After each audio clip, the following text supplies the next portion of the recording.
Dito tayo ngayon sa ating ginawang bahay. Habang nagsaing tayo, kaya naka-rice cooker na yan. Luto na. Maliligo tayo.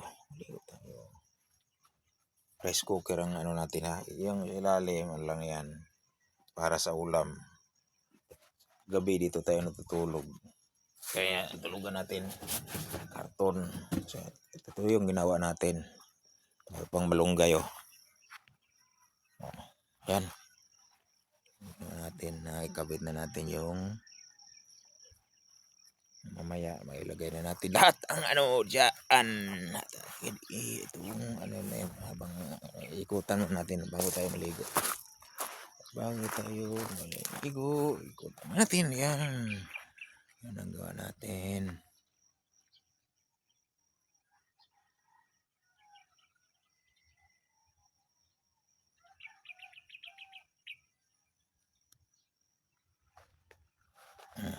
Sa loob tayo.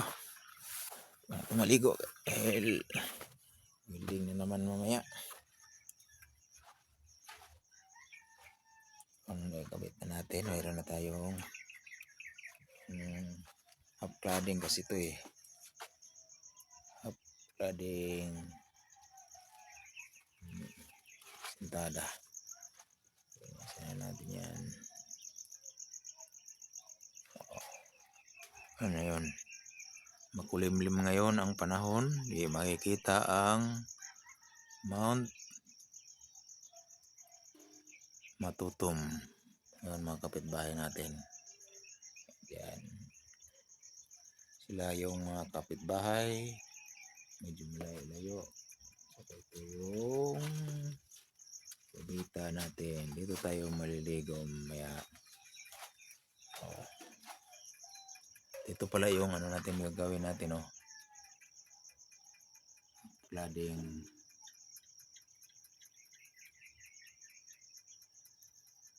Yan. Ito yung sa loob. Ito yung mga detalye itong tiris. Ito ang bedroom. Ito ang kitchen.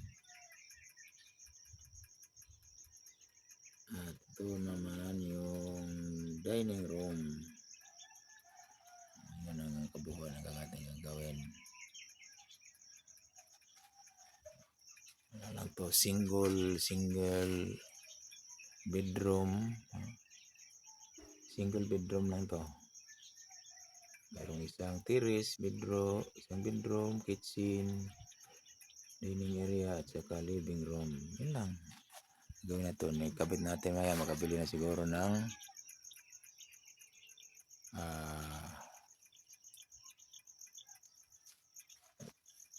roping yung ulo rope. Ano yun? Minda rope. Yan ang mga kapitbahay natin. Yan. Naligo na tayo. Maibay na. Sana suportahan nyo ang channel para maabot na yung pinapangarap. Maraming salamat.